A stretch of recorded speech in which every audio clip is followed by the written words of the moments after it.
Hello, my name is Dionysus Richardson, and I will be talking about the 9A case study that I was assigned to.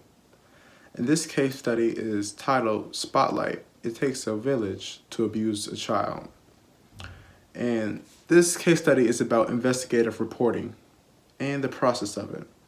It will mention two big films, All the President's Men and Spotlight, which won, the Best Picture award. Okay, so for the process of doing a big story, because they both do big stories.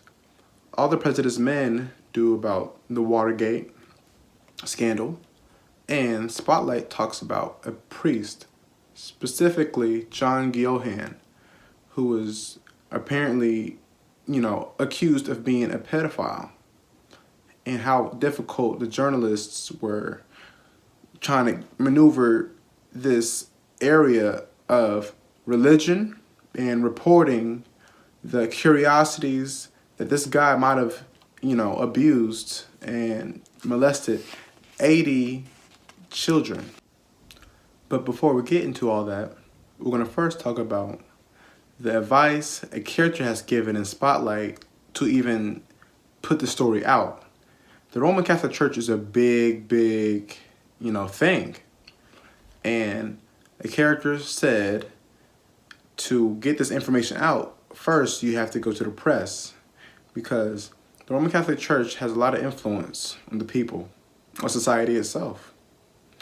So you need to have powerful organizations to back you up, or all of a sudden they will try to influence the journalists to either let it go, leave it in the dust, or they will try to do some other way to influence it by downplaying it.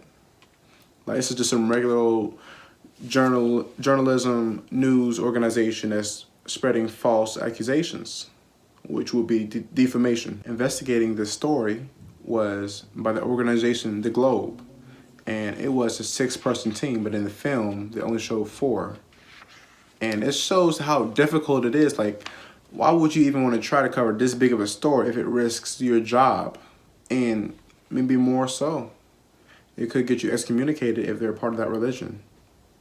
And so actually it does show that the journalists were part of the Catholic Church before, and they went to the schools that they provided, just to make it seem how difficult it is to cover this story.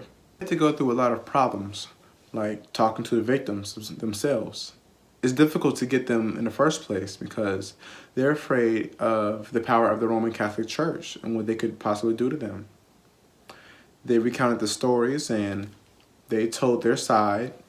Of course, it wouldn't have been possible if the journalists weren't very good at listening, because that made them trust the journalists and keep on with their story. And going through all these problems, the case showed the demonstration by the other movie, All the President's Men, by saying you have to keep going for the bigger story. There may be very important stories that could be switched off because of the individuals themselves and what they went through, but they want to go for a bigger story, a more systematic one, a bigger goal, and that is the Roman Catholic Church and a priest that could be a pedophile. Now I'm going to talk about the question I've chose, which is a macro issue. The question says, does this film trivialize the harm of childhood sexual abuse for the sake of profitable entertainment? Now we're going to talk about the chapter itself, which is titled Informing a Just Society. It is about the wrongs and the rights of journalism and how it goes into society and how it affects how people view things in general. And one of the biggest words that it mentions is stereotyping. In the beginning, it's going to talk about how when things are put into the media for African Americans, they purposely try to criminalize and make African Americans look poor, while when it comes for Caucasians, they try to make them seem like they're smart, always being smart, and that whenever they're going through a problem, they are victimized instead of being the perpetrators that did any problems. And this stereotypical way of journalism has caused a lot of problems for society.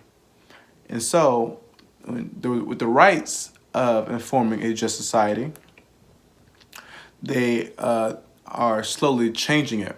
News organizations, they are going from terrorists to Islamists, which is a little less, mean, to immigrants, and it goes, less specific thereon, because for terrorism, they usually look at Islamists, which is stereotyping them, which is creating problems for them. And that's all because of journalism and the media.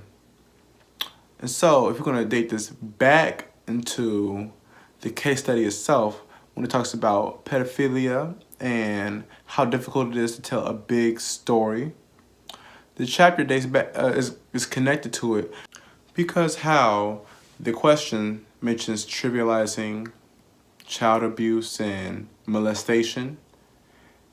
This connects because with the society and how journalism goes on and how corrupt it can be, it can very well make it seem like a small thing. Like, it's not much of an importance for the sake of an entertainment industry or a big organization. It's like this. This is the Roman Church, and for them to downplay it or get the journalists off their back, they would try to make it seem like, oh, they're spreading lies, and what's really happening is the priest just touched them, as in he whooped the kids, or he might have handled them wrong, or some type of accident. And the media will believe it because there are a lot of people who believes in, the Roman Catholic Church. So that's how they can connect. Now back to the question. We'll talk about the macro question. Does this film trivialize the harm of childhood sexual abuse for the sake of profitable entertainment? Now we're going to talk about these three philosophers and how they would answer that question. Aristotle is mostly about the golden mean, which is the actor. Kant, he is mostly about the action. And Mill, he is mostly about the outcome. So we're going to start off with Aristotle. And for his golden mean, he would first point out, the little parts of the question, which is trivialize, childhood sexual abuse, and profitable entertainment. All this is talking about the movie. And Aristotle would think, what were they doing in this movie? They were trying to tell the big story of the pedophilia that John might have been doing and reporting it.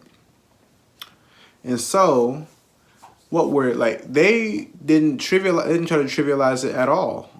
Aristotle would say no, because of how they went about things. They were going really hard in trying to find out ways to get this information out. They went to the press. They kept going after the people that were abused, which is there were 80 people to go through, and I'm sure they didn't go through all of them, but they went through most of them, enough to get enough information out. So next, we're going to talk about Kant, which is the action. The action itself is where the ethics lie. And so Kant would go after, what did these guys specifically do? Actually, not what they did. What was their intent? And their intent was to tell the truth, to get the real information out. And the truth was that child abuse was really happening. They didn't all just group together and tell a lie. And so it wasn't trivial. It was ethical of them to try to point out the information. Now, just because it didn't work out doesn't change anything. What Kant believes is the intent.